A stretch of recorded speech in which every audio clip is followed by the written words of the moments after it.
Hello दोस्तों, स्वागत है आपका हमारे चैनल नॉलेज गलियारा में। दोस्तों, आज की न्यूज़ भारत के लिए एक बुरी खबर है और ये खबर श्रीलंका से निकल कर आ रही है।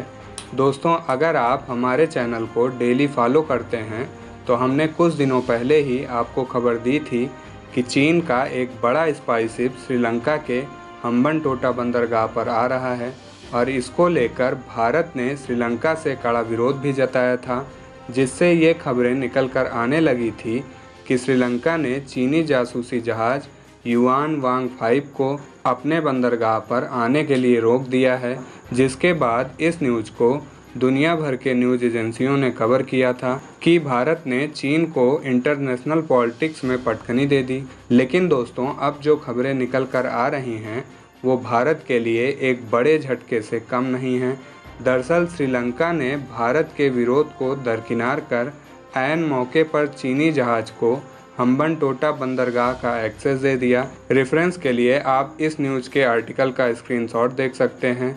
दोस्तों, यह जहाज 16 से 22 अगस्त तक श्रीलंकाई बंदरगाह पर रुकेगा। दरअसल दोस्तों, चीन ने अपने विस्तारवादी नीति के तहत पहले श्रीलंका को कर्ज के जाल में फंसाया, फिर उसके रणनीतिक रूप से महत्वपूर्ण बंदरगाह को 99 साल के लिए लीज पर ले लिया। दोस्तों, ऐसे में आपके मन में एक प्रश्न उठ रहा होगा कि आखिर चीन की इस शिप में ऐसा क्या है जिसको लेकर भारत इतना चिंतित है। तो दोस्तों, आपको बता दूं कि चीन का यह जहाज एक जासूसी जहाज है जो कि अपने स्थान से 750 किलोमीटर दूर तक आसानी से निगरानी रख सकता है।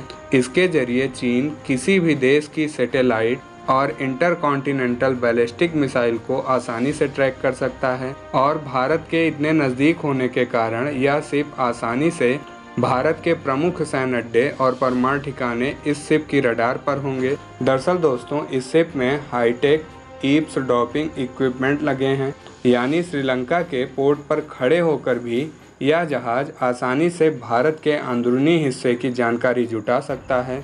दोस्तों, अगर कुछ एक्सपर्ट की बात मानी जाए तो भारत के पूर्वी तट पर स्थित नौसैनिक अड्डे और खुद इसरो की अहम जानकारियां यह स्पाई शिप आसानी से चुरा सकता है। दोस्तों, अब आप सोच रहे होंगे कि श्रीलंका ने पहले तो इस शिप को भारत के दबाव में अपने बंदरगाह पर डॉक करने से मना कर दिया था। फिर ऐसा क्या हुआ कि श्रीलंका ने अपने पड़ोसी भारत को इग्नोर कर चीन की बात मान गया?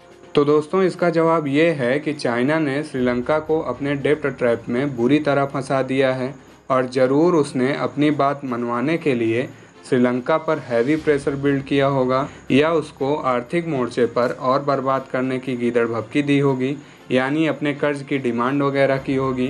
वहीं दोस्तों, इसका एक बड़ा कारण यह भी हो सकता है कि चीन से बंदरगाह की डील होते समय श्रीलंका में गोटाबाया राजपक्षे की सरकार थी और इस डील में दोनों कंट्री के बीच क्या शर्तें थी ये तो वही जान सकते हैं, क्योंकि वर्तमान में वहां पर रानिल विक्रमसिंघे की सरकार है। तो हो सकता है चीन की कुछ ऐसी शर्तें हुई हों जिससे श्रीलंकन सरकार को चीन के सामने झुकना पड़ा हो। वहीं दोस्तों, भारत को भी अपनी विदेश नीति को फिर से परखने की ज़रूरत है, क्योंकि इसी श्रीलंका के दिवालिया घोषित होने पर सबसे ज़्यादा मदद भारत ने ही की है और बर्बादी के समय चीन ने इनका साथ नहीं दिया। और दोस्तों, यह बात कोई भारतीय नहीं कह रहा बल्कि खुद श्रीलंका के राष्ट्रपति यह बात कह चुके हैं। ऐसे में दोस्तों, इस मुद्दे पर आपकी क्या राय है कि श्रीलंका के इस कदम पर इंडियन गवर्नमेंट को क्या कदम उठाना चाहिए? कमेंट करके ज़रूर बताइएगा। जय